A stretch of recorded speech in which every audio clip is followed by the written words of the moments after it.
La liturgia, Dios con nosotros, con el Padre Carlos Pérez Criado.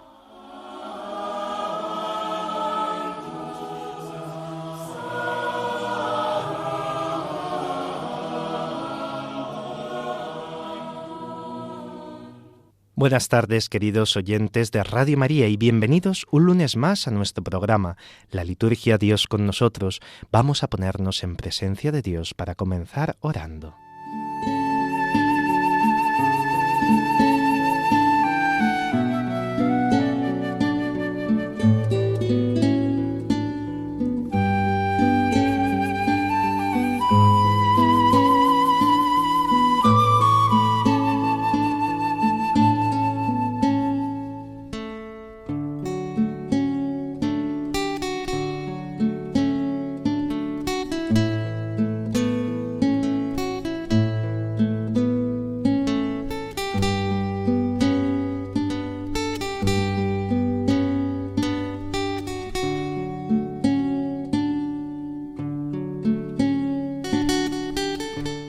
Del Evangelio según San Lucas.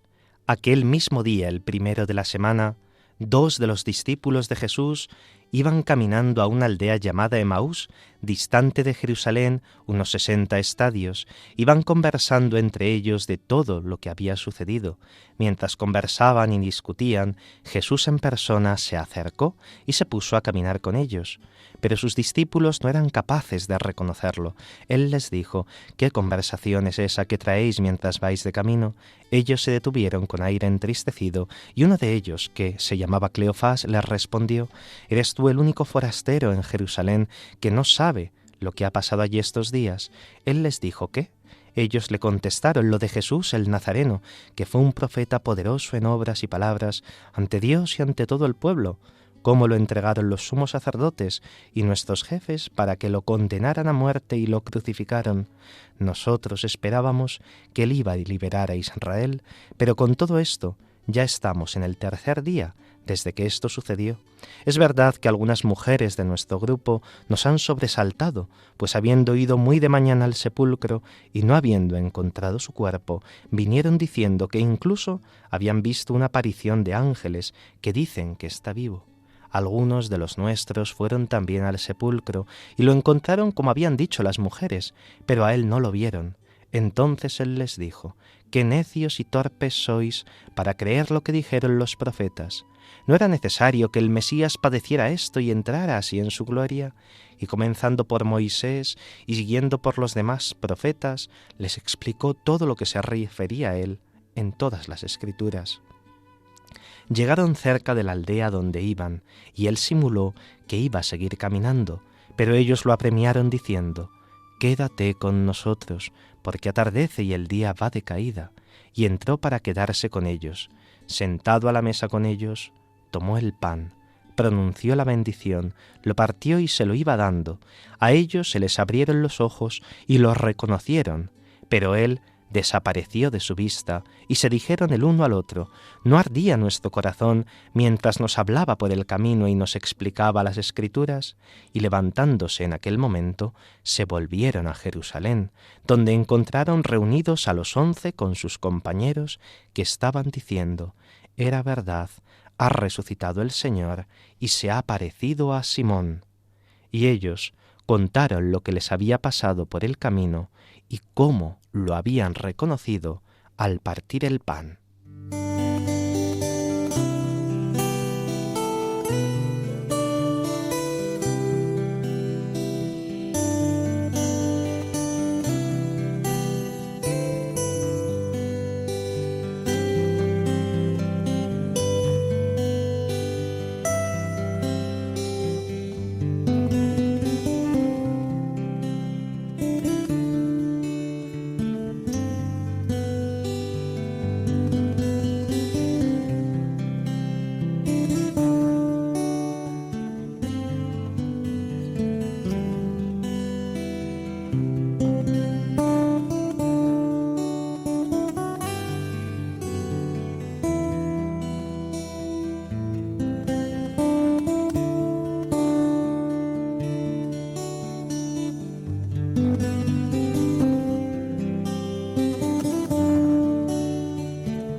Quería proponeros que escuchásemos al comienzo de este programa no el Evangelio correspondiente al tercer domingo del tiempo ordinario, sino este Evangelio de los discípulos de Emaús, en el cual vemos que el mismo Cristo ejerce la mistagogía con sus discípulos, algo tan importante a lo largo de este tiempo ordinario que comenzábamos hace 2 semanas, ir introduciéndonos poco a poco en los misterios salvíficos, en la explicación de los gestos, ritos y símbolos.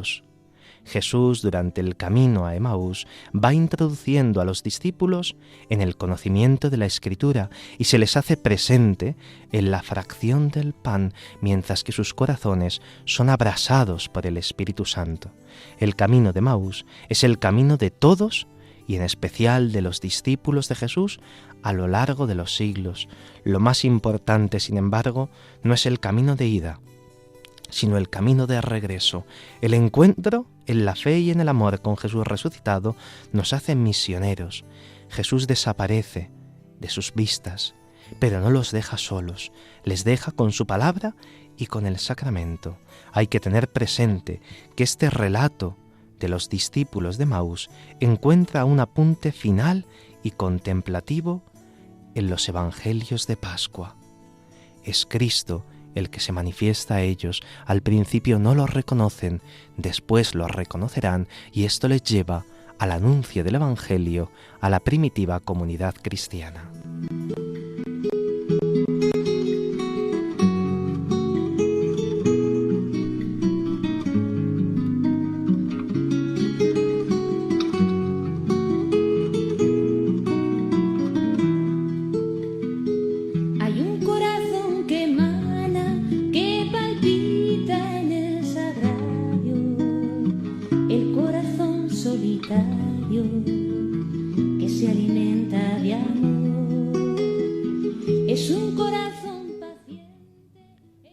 Hoy, 26 de enero, hacemos memoria de los santos Timoteo y Tito, obispos, discípulos del apóstol San Pablo y sus colaboradores en el ministerio. Presidieron las iglesias de Éfeso el primero y de Creta San Tito. Su maestro les dirigió cartas con sabias advertencias para la formación de los pastores y de los fieles. Que comenzó esta tarea una tarde en el Calvario y que ahora desde el Sagrario.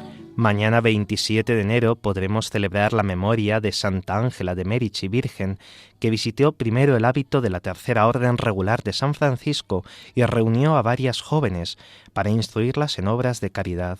Más tarde instituyó una orden de mujeres llamada de Santa Úrsula, con la finalidad de vivir una vida de perfección en el mundo y enseñar los caminos del Señor a las adolescentes. Murió en Brescia, en la ciudad de Lombardía, en Italia, en el año 1540.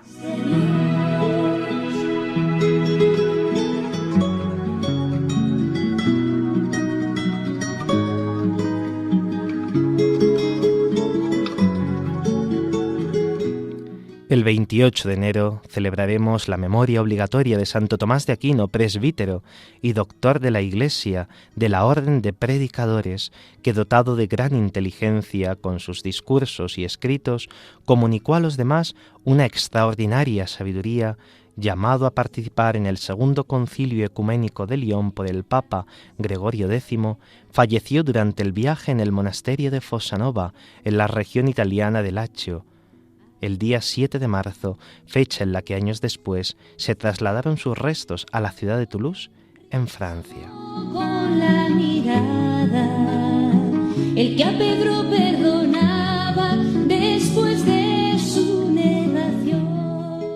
Y por último, el 31 de enero celebraremos la memoria obligatoria de San Juan Bosco, presbítero, el cual después de una niñez dura fue ordenado sacerdote y en la ciudad de Turín se dedicó esforzadamente a la formación de los adolescentes. Fundó la Sociedad Salesiana y con la ayuda de Santa María Domenica Mazzarello el Instituto de Hijas de María Auxiliadora para enseñar oficios a la juventud e instruirles en la vida cristiana. Llenó de virtudes y méritos, voló al cielo en el día 31 de enero en la misma ciudad de Turín en el año 1888.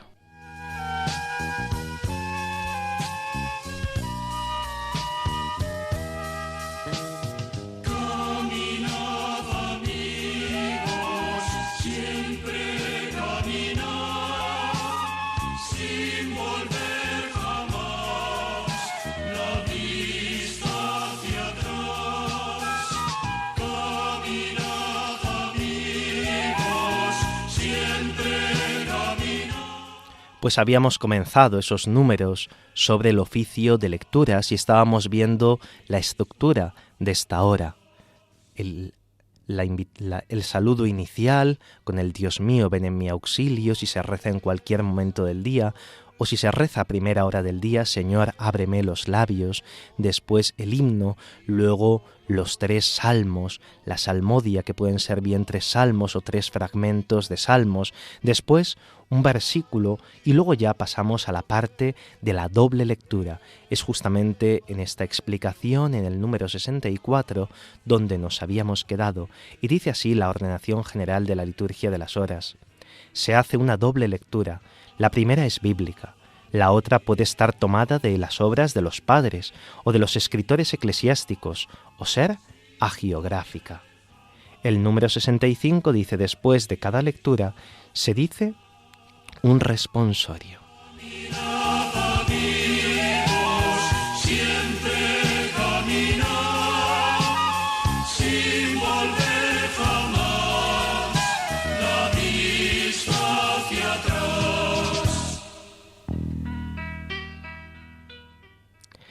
Las 2 lecturas que nos presenta la liturgia de las horas son, en primer lugar, una de la palabra de Dios, una lectura bíblica, y después otra lectura que puede estar tomada de diversos escritos, ya sean bien obras de los padres de la Iglesia, escritores eclesiásticos o bien hagiográfica. También nos encontramos a veces con fragmentos de algún concilio, como el de Trento o el Concilio Vaticano II, especialmente de Sacrosanctum Concilium, de Lumen Gentium o de Gaudium et Spes. Cada lectura, al terminar, tiene un responsorio que nos invita a meditar y a profundizar de forma más tranquila lo que hemos escuchado en la palabra de Dios o en la lectura que se nos ha presentado. Siempre caminar sin volver jamás la vista hacia atrás. El número 66 afirma: ordinariamente se ha de tomar la lectura bíblica que corresponda en el propio del tiempo conforme a las normas de los números 140 a 155, pero en las solemnidades y fiestas la lectura bíblica se ha de tomar del propio o del común. Yo estaré siempre con vosotros, pero yo estaré siempre con vosotros.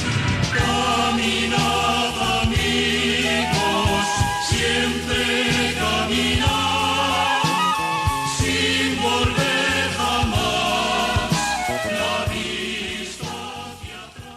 La primera de las lecturas, la lectura bíblica, se ha de tomar siempre del propio del tiempo, según las normas litúrgicas, pero cuando nos encontramos con una solemnidad o con una fiesta, por ejemplo, de un santo, la lectura bíblica se ha de tomar del propio o del común, pues ilustran de forma específica la vida de ese santo o el misterio que estamos celebrando en esa solemnidad.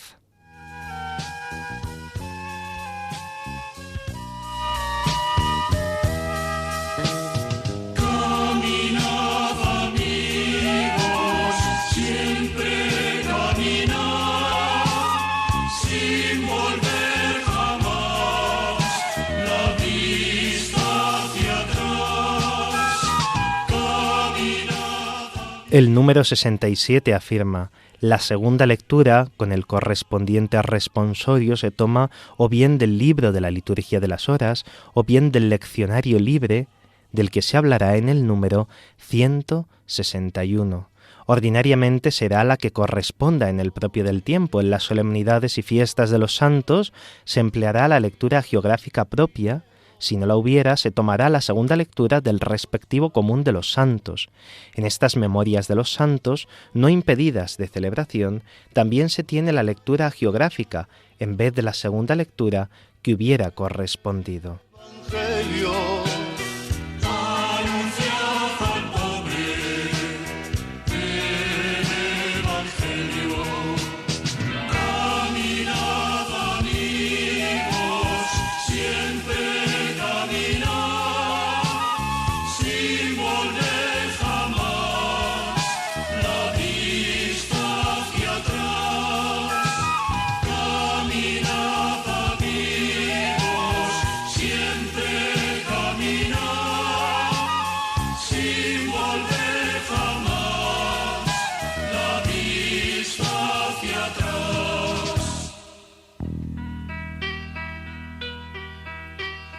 No busquéis disculpas, no valen lamentos, dejad que los muertos entierren a sus muertos. Mira cómo viene sufriendo mi pueblo. La segunda lectura, como se nos indica, con su responsorio se tomará del libro de la liturgia de las horas o bien de ese otro leccionario propio para las lecturas patrísticas y de autores sagrados que veremos más adelante cuando lleguemos a ese número, al 161. Habitualmente, la segunda lectura será la propia del tiempo en el que estemos, pero si es una celebración de un santo, una solemnidad o una fiesta, se cogerá la lectura geográfica propia de ese santo o de esa festividad. Si no tiene propia, pues se tomará del común. Y en las memorias de los santos, las memorias libres u obligatorias, se cogerá la segunda lectura también agiográfica, en vez de la que corresponda al propio del tiempo. Perseguidos por los poderosos, pero yo estaré.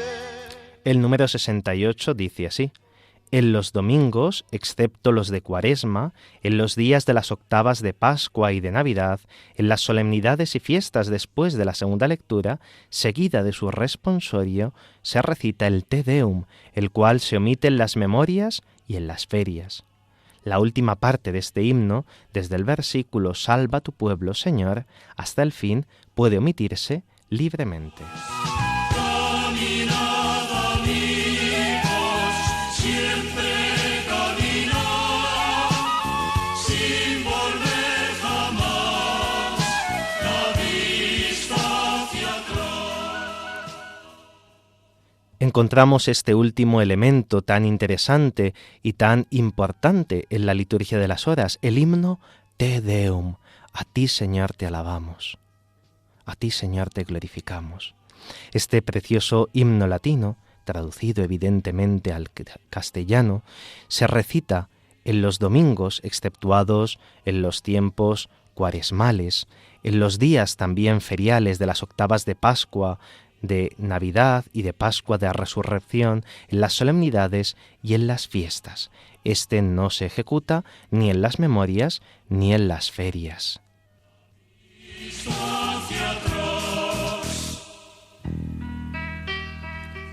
El número 69 dice así: el oficio de lectura concluye normalmente con la oración propia del día, y al menos cuando se celebra en común con la aclamación, bendigamos al Señor, y la respuesta, demos gracias al Señor.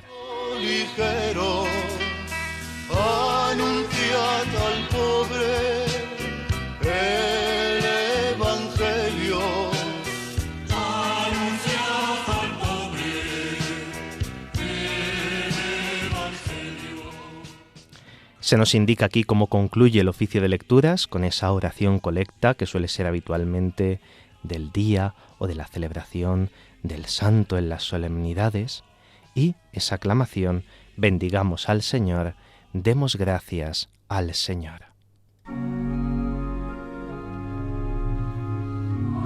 Alleluia.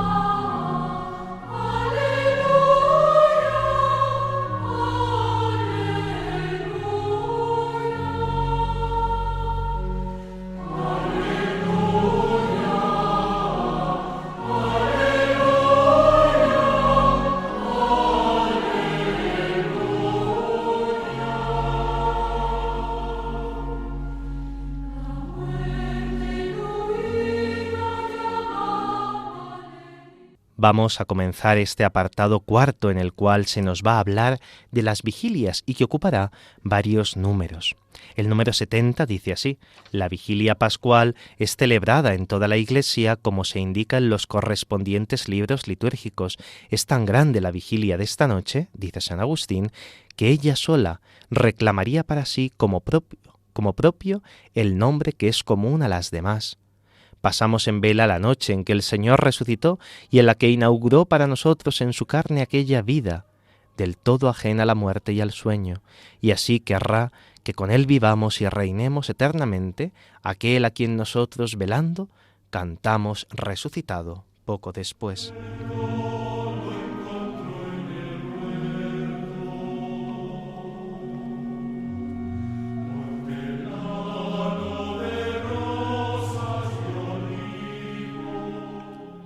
Este número 70 nos ubica teológicamente.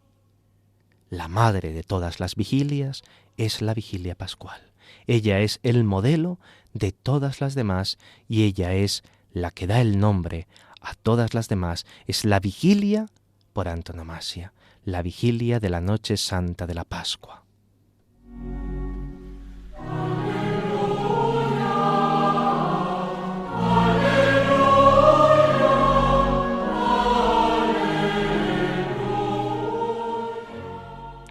El número 71 continuará explicándonos así. A semejanza de la vigilia pascual, en muchas iglesias hubo la costumbre de iniciar la celebración de algunas solemnidades con una vigilia. Sobresalen entre ellas la de Navidad y la de Pentecostés. Tal costumbre debe conservarse y fomentarse de acuerdo con el uso de cada una de las iglesias. Si en algún lugar determinado se ve la conveniencia de dar realce a otras solemnidades o peregrinaciones mediante una vigilia, obsérvense las normas generales para las celebraciones de la palabra divina.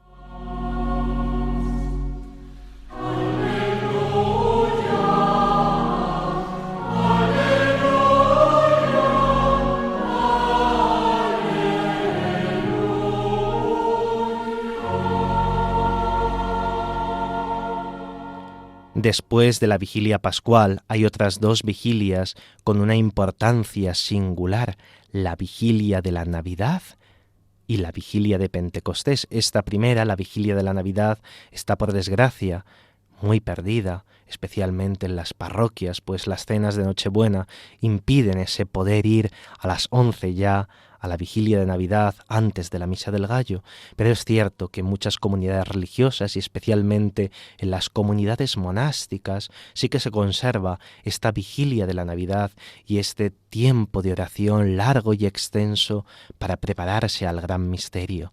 Sin embargo, las vigilias de Pentecostés están mucho más extendidas. Nos dice esta ordenación general de la liturgia de las horas, que allí donde siga esta costumbre se conserve y se fomente además. Y si en algún lugar se ve importante hacer vigilias de otras solemnidades, o dice también, fijaos, en peregrinaciones puede ser importante esta oración vigiliar, esta oración nocturna, pues que se cuiden según esas normas generales para las celebraciones de la palabra de Dios.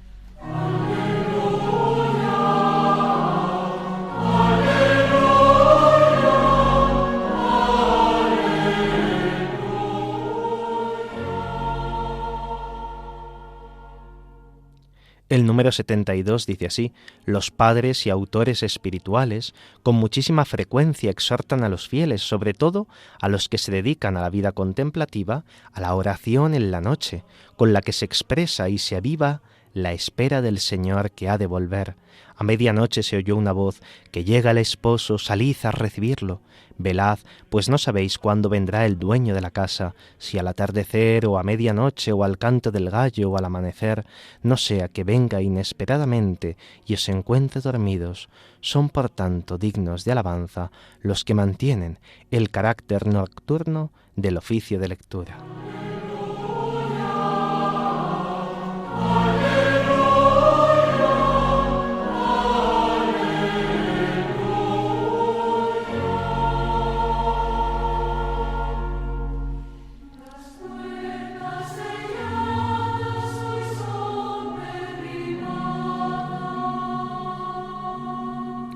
Es el mismo Señor el que nos invita a velar, a mantenernos en oración. Es una tradición del mismo Señor retirarse de noche a orar, a preparar el corazón.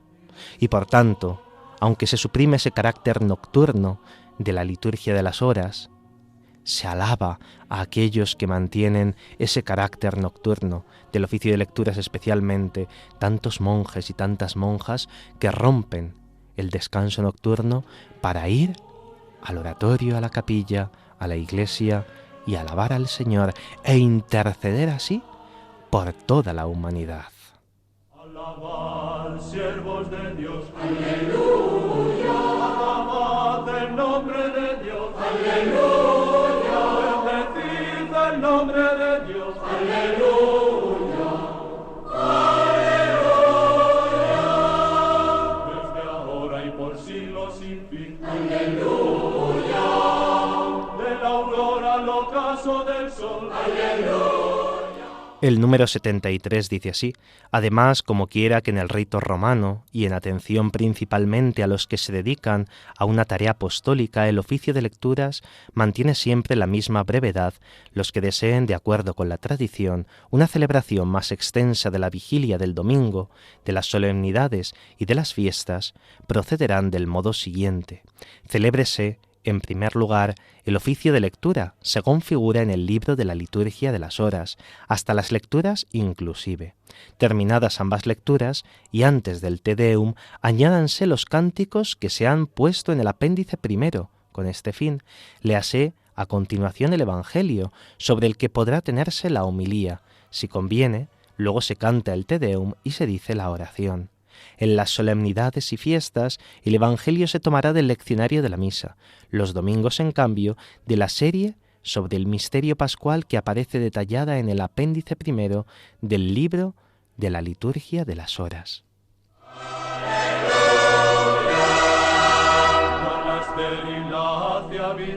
Aleluya, como madre gozosa en su casa. Aleluya, rodeada de hijos feliz. Aleluya, aleluya. Gloria al Padre, al Hijo, al Espíritu Santo. Aleluya, es Dios que reina sin fin. Aleluya. Para aquellos que quieran una celebración más larga del oficio de lecturas, se da esta posibilidad, siguiendo la tradición de la Iglesia, de hacer una vigilia de oración extensa, tomando como punto principal el oficio de lecturas. Esto está especialmente recomendado para la vigilia del domingo, de las solemnidades y de las fiestas.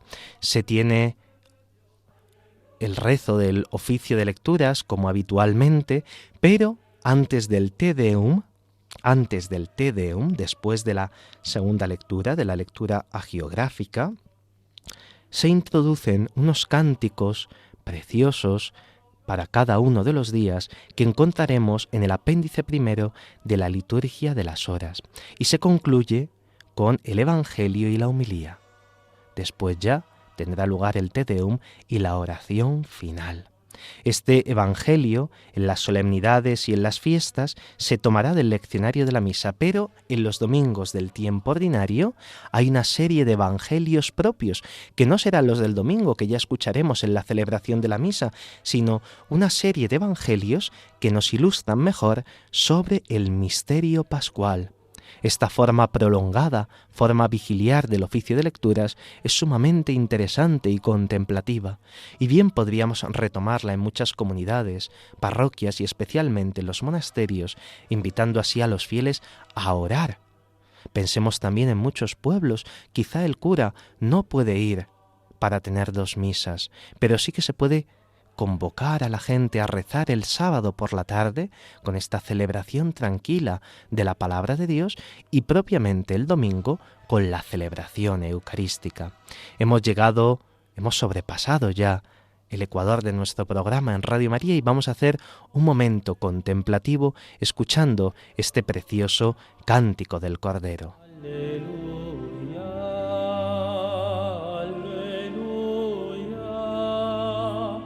aleluya.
actuó el Señor. Celebradlo llenos de alegría. Haznos, Señor, tu salvación. Cólmanos siempre de tu victoria.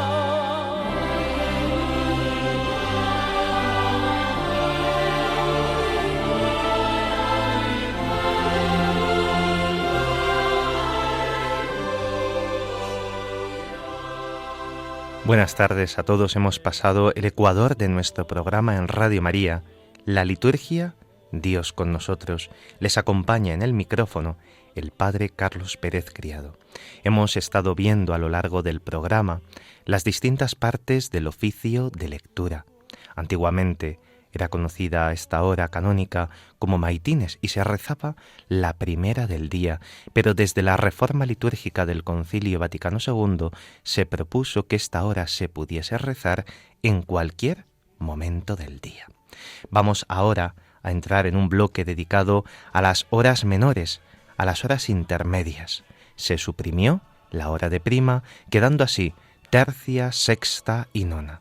Vamos a ver los números relativos a estas horas intermedias, del 74 al número 83 de la Ordenación General de la Liturgia de las Horas. Recordemos que es el documento que aparece en primer lugar en el tomo primero de la Liturgia de las Horas.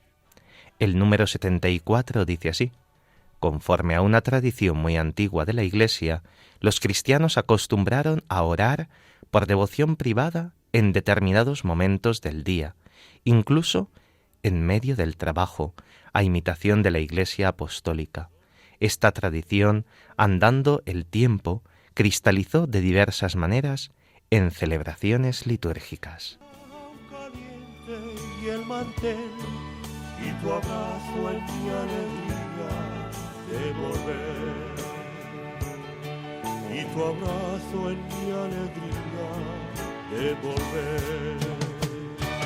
Hoy he vuelto, madre, a recordar cuántas cosas dije ante tu altar, y al rezarte puedo comprender que una madre no se cansa de esperar. Desde los primeros tiempos los cristianos han ido santificando los distintos momentos del día, del trabajo y del descanso, y así han ido cristalizando las distintas horas litúrgicas, o también conocidas como horas canónicas. Vamos a profundizar en ellas. Una madre siempre espera su regreso, que el regalo más hermoso que a los hijos da el Señor es su madre y el milagro de su amor. Es su madre y el milagro de su amor.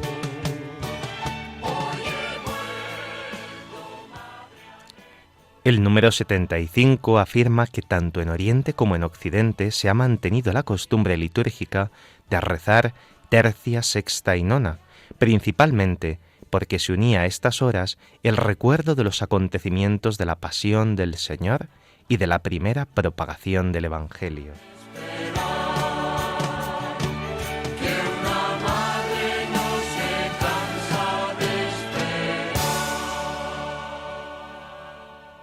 Este dato es muy interesante.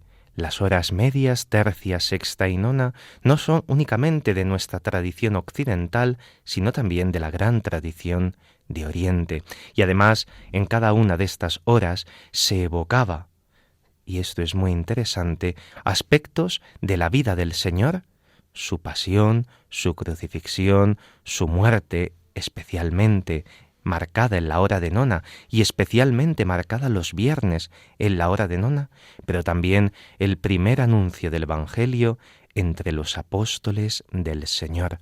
Esto nos lo muestran especialmente las oraciones conclusivas, las oraciones colectas conclusivas de cada una de estas horas de tercia, sexta y nona. Cuántas cosas dice ante tu altar, y al rezarte puedo comprender que una madre no se cansa de esperar, que una madre no se cansa de esperar. Vamos a leer de forma conjunta los números 76 y 77 para poder explicarlos. El 76 dice así: el Concilio Vaticano II ha establecido que las horas menores de tercia, sexta y nona se mantengan en el oficio coral. Deberá mantenerse este uso litúrgico de recitar las 3 horas, salvo derecho particular, por todos aquellos que se consagran a la vida contemplativa. Se aconseja también a todos, principalmente a los que se encuentran en retiro espiritual o en alguna reunión pastoral. El número 77 nos dice que, sin embargo, fuera del oficio coral y salvo derecho particular, cabe elegir una de estas 3 horas, aquella que más se acomode al momento del día, a fin de que se mantenga la tradición de orar durante el día en medio del trabajo.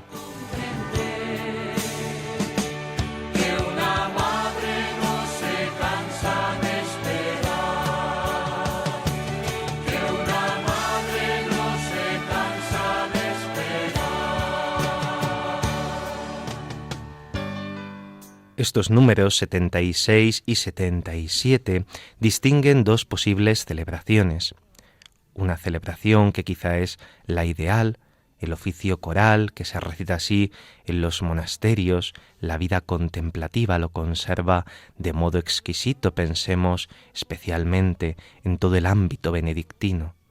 Tantos monasterios de monjas y de monjes que continuamente custodian el canto gregoriano y elevan oraciones al Señor a lo largo de todo el día por nosotros, pero tantos otros monasterios contemplativos, pensemos también en las clarisas, en los dominicos, en tantos otros. Y vemos cómo para el oficio coral han de celebrarse las 3 horas intermedias, tercia, sexta y nona. Salvo derecho particular, la vida activa será distinto y los sacerdotes diocesanos y los religiosos, al menos tendremos que celebrar una de estas a los sacerdotes diocesanos, si nos es posible, o a los sacerdotes religiosos. Se dice que aquellos que están obligados al oficio coral, si no pueden estar en el coro, han de rezar al menos una de las horas. ¿Cuál es la finalidad de mantener tercia, sexta y nona y no haber reducido a una única hora intermedia? Se nos cuenta aquí también que se mantenga la tradición tan venerada e importante de orar durante todo el día, en medio incluso del trabajo. La oración litúrgica y en especial la de la liturgia de las horas va jalonando cada uno de los momentos de la vida del cristiano, desde el despertar hasta al anochecer, cuando uno vuelve al descanso nocturno.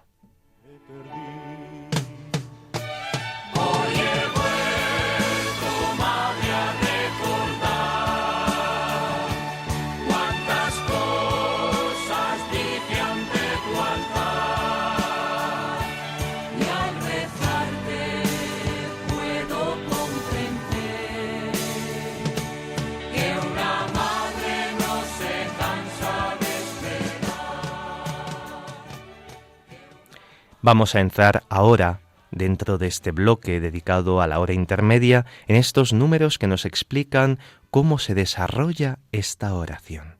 Y el número 79 afirma que tercia, sexta y nona, o la hora intermedia, se comienza con la invocación «Dios mío, ven en mi auxilio», con el Gloria al Padre, como era, y el Aleluya, que se omite en el tiempo de Cuaresma. Luego se dice el himno correspondiente a la hora.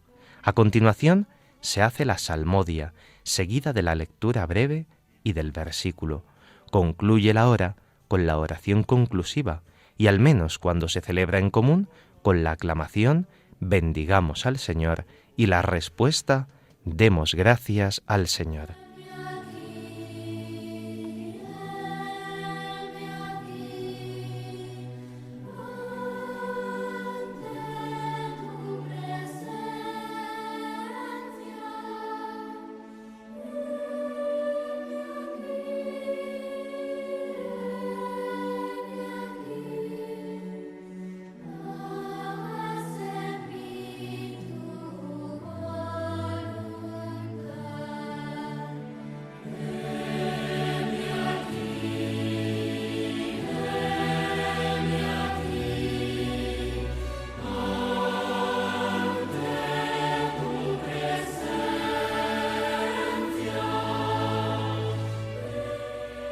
Las 3 horas intermedias, tercia, sexta y nona, comparten el mismo esquema. Como todas las oraciones, comenzarán con esta invocación: Dios mío, ven en mi auxilio, y la respuesta: Señor, date prisa en socorrerme. Después la invocación a la Santa Trinidad, con el Gloria al Padre, al Hijo y al Espíritu Santo, y, en todos los tiempos litúrgicos, salvo en la Cuaresma, con el Aleluya. Recordemos que en la Cuaresma ayunamos de esta palabra, de este canto. El resto del año cantaremos el Aleluya y recordaremos las maravillas, sin duda, que el Señor ha hecho por medio de su resurrección. En el tiempo de Cuaresma se omite el Aleluya, pero el carácter pascual de la liturgia de las horas está siempre presente en todos los tiempos litúrgicos. Cada hora tiene un himno que corresponde, que nos habla más bien del amanecer, de la media jornada, de cuando ya está empezando a declinar el día, evocando también a veces la pasión y la muerte del Señor. Después del himno continuamos con la salmodia. Serán 3 salmos o 3 fragmentos de salmos los que se emplearán en las horas intermedias. A continuación, una lectura breve y un versículo, un fragmento de la palabra de Dios que nos ayuda a profundizar y a encontrar un pensamiento espiritual para ese momento del día. La conclusión, cuando se realiza la celebración en común, será: bendigamos al Señor, demos gracias a Dios.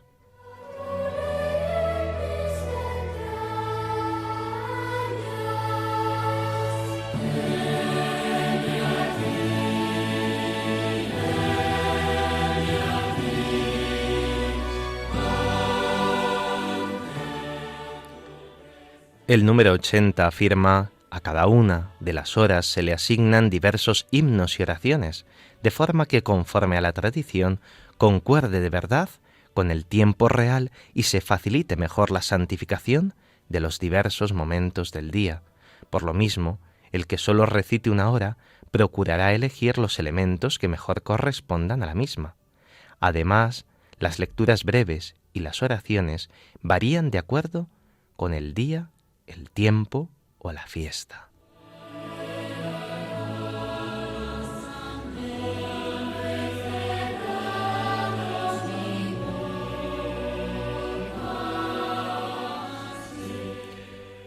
Con el concilio se insiste mucho en la verdad de las horas, en la verdad de las cosas, y por eso no podemos rezar a las 8 de la tarde, la hora intermedia. Su momento será tercia a partir de las 9 de la mañana, sexta en torno al mediodía, a las 12, nona en torno a las 3 de la tarde, pues se nos ayuda a jalonar cada uno de esos momentos del día con elementos propios que nos evocan misterios de la vida del Señor, especialmente de su pasión, como habíamos dicho, y de los comienzos de la predicación apostólica. Se nos recuerda que las lecturas breves y las oraciones van variando a lo largo de los días, a partir del momento del día, del tiempo litúrgico y especialmente de la fiesta que se celebre.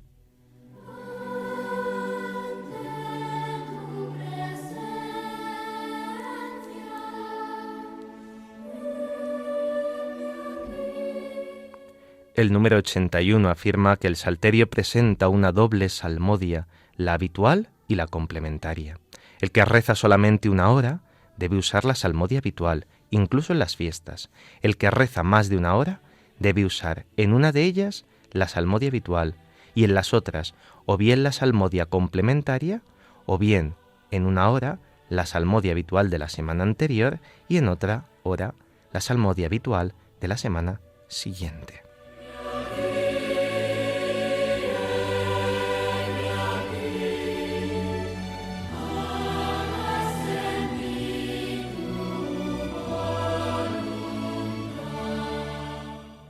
Para los que solo estamos obligados a una hora intermedia, es muy sencillo.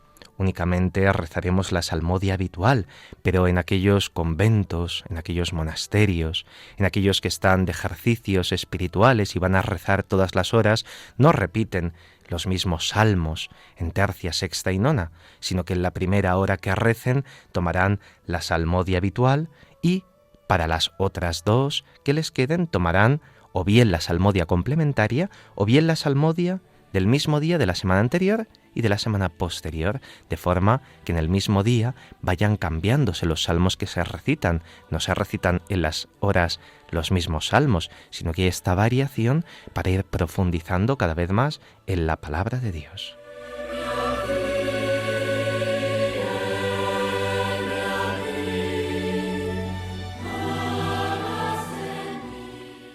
Los números 82 y 83, los últimos dedicados a la hora intermedia que leeremos de forma conjunta, dicen así. El 82. La salmodia habitual consta de 3 salmos o de 3 fragmentos, cuando los salmos que corresponden serían demasiado extensos, que se encuentran en el curso del Salterio y tienen sus propias antífonas, si en su lugar no se dice lo contrario. Las solemnidades, el triduo pascual y los días de la octava de Pascua tienen antífonas propias, con 3 salmos que se tomarán de la salmodia complementaria si no hubieren de emplearse salmos especiales o la celebración de la solemnidad coincidiera en domingo, en cuyo caso se tomarán los salmos del domingo de la primera semana. El número 83 afirma que la salmodia complementaria consta de unos grupos de 3 salmos seleccionados de entre los salmos llamados graduales.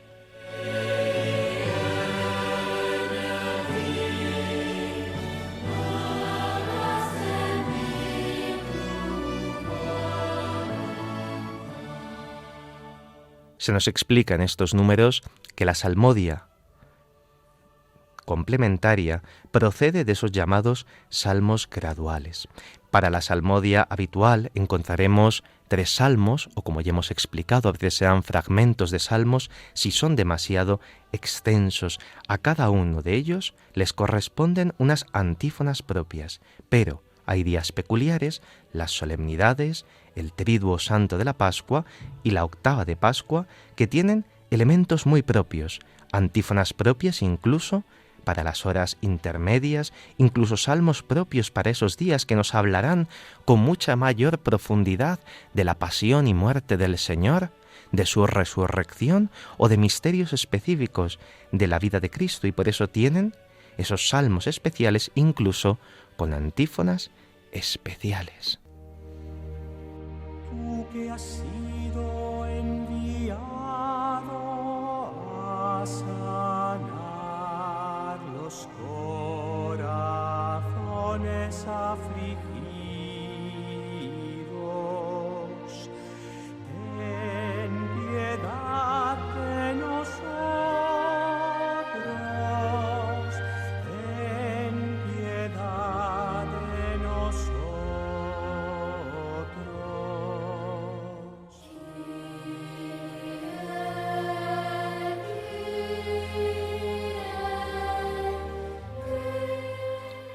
El próximo día, 2 de febrero, lunes, celebraremos la fiesta de la presentación del Señor, llamada Hipapante por los griegos. Recordaremos que han pasado 40 días de la Navidad y que Jesús fue llevado al templo por María y por José, y lo que pudo aparecer como el cumplimiento de la ley se convirtió realmente en su encuentro con el pueblo creyente y gozoso. Así Cristo se manifestó como luz de las naciones y gloria de su pueblo Israel. En ese día bendeciremos las candelas que nos indican que Cristo es la luz del mundo, que tiene que iluminar las oscuridades de nuestra propia vida y la vida de los demás. Encontramos 2 oraciones distintas con las que bendecir las candelas que después rociaremos con agua bendita. La primera de ellas dice así: Oh Dios, fuente y origen de toda luz, que has mostrado hoy a Cristo, luz de las naciones, al justo Simeón, dígnate santificar con tu bendición estos cirios, acepta los deseos de tu pueblo, que llevándolos encendidos en las manos se ha reunido para cantar tus alabanzas, y concédenos caminar por la senda del bien, para que podamos llegar a la luz eterna por Jesucristo nuestro Señor.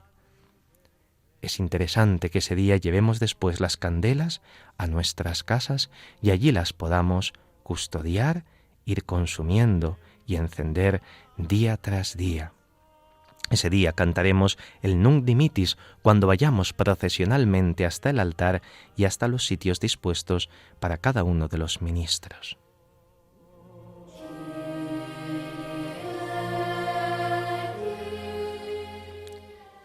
El martes podremos celebrar las memorias libres de San Blas, obispo y mártir, o de San Óscar, obispo.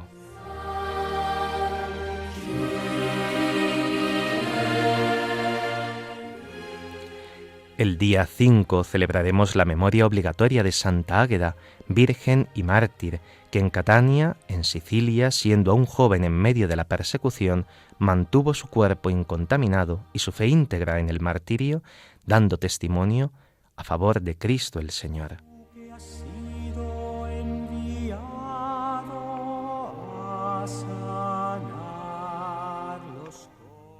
Y el viernes 6 de febrero celebraremos la memoria obligatoria de los santos Pablo Miki y compañeros, mártires del Japón. Pedimos especialmente por la evangelización en el Japón.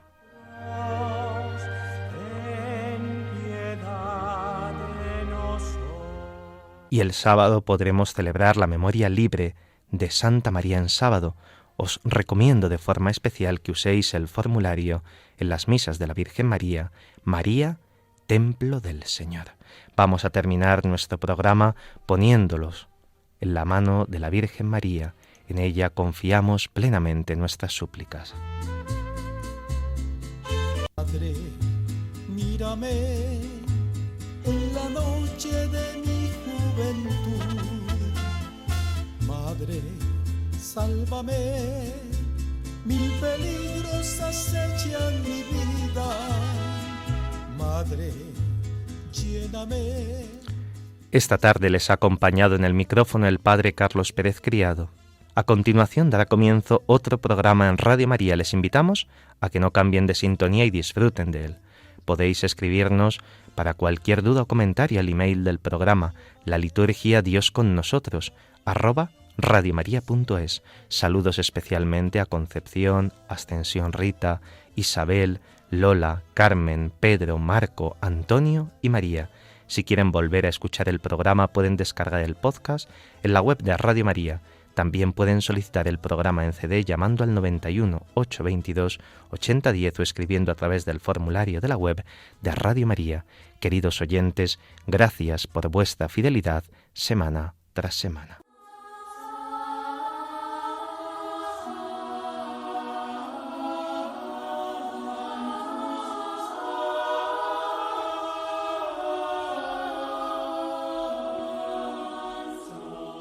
La liturgia, Dios con nosotros, con el Padre Carlos Pérez Criado.